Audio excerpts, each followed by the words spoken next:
Welcome to Days Behind, where we unveil the trivia and stories behind holidays and national days. Imagine a room, warm and softly lit.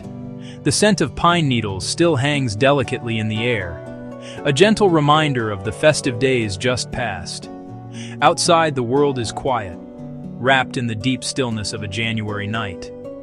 This is the atmosphere of Twelfth Night, the very last, lingering breath of the Christmas season. Falling on the 5th of January, it is also known as Epiphany Eve, a threshold between the 12 days of celebration and the ordinary time that follows. It is a night for one final story, one last song, a final taste of something sweet.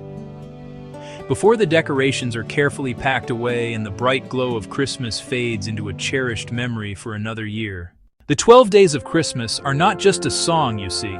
They represent a real period of feasting that historically bridged the gap between Christmas Day and the Epiphany.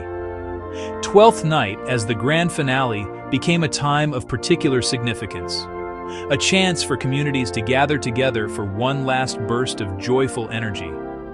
People wanted to hold on to the light and warmth just a little longer, before the long, dark nights of winter truly set in. This evening was a tapestry woven from threads of ancient pagan rituals celebrating the winter solstice, Christian traditions commemorating the journey of the Magi. It became a beautiful, complex blend of solemnity and spirited fun.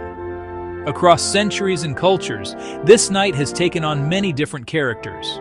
In some places, it is a time for quiet, spiritual reflection, a moment to contemplate the guiding star that led the wise men to Bethlehem. In others, it is a night of glorious, unrestrained revelry. The story of Twelfth Night begins long before the first Christmas. Its deepest roots reach back to ancient winter solstice festivals, like the Roman Saturnalia. During these pagan celebrations, the darkest time was met with defiant light, a joyful upending of the social order. Masters served their slaves.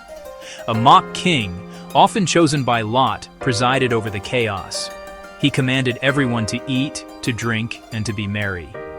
That temporary, joyful anarchy slid into the Christian calendar, settling on the final night of Christmas.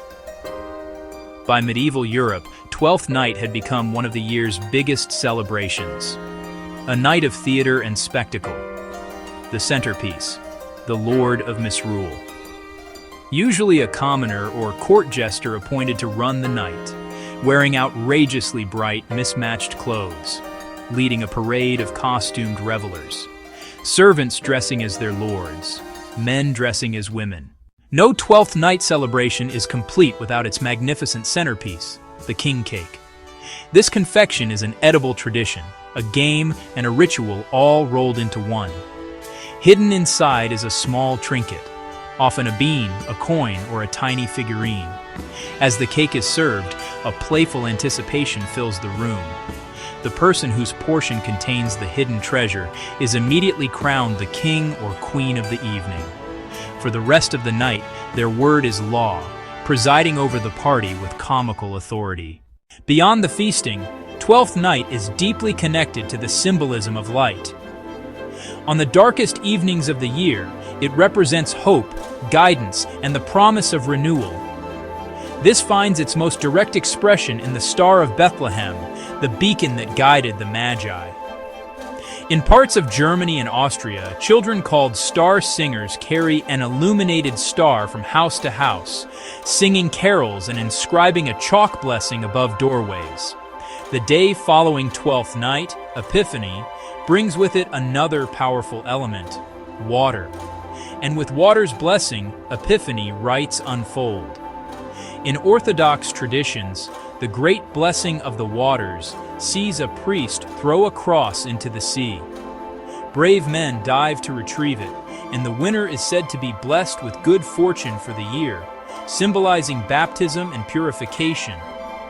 In Italian folklore, the night belongs to La Befana, a kind woman who flies on her broomstick leaving gifts for good children, forever searching for the Christ child she once missed. As the boisterous feasts of the past have softened, today the spirit of Twelfth Night persists in quieter, personal ways, marking the season's gentle end. Twelfth Night often marks a practical and symbolic endpoint, the night the Christmas tree is finally taken down. Baubles and lights are stored away, each holding an echo of the season's joy. Yet, in many homes, the delightful tradition of the king cake endures. The crowning of a temporary monarch provides a spark of simple, heartwarming fun. For others, the evening is more contemplative, a quiet moment of reflection. It's a gentle, wistful mood that settles over the house as the last vestiges of Christmas recede. Twelfth Night is a soft conclusion, a reminder that all seasons must turn and even the brightest celebrations must come to a gentle end.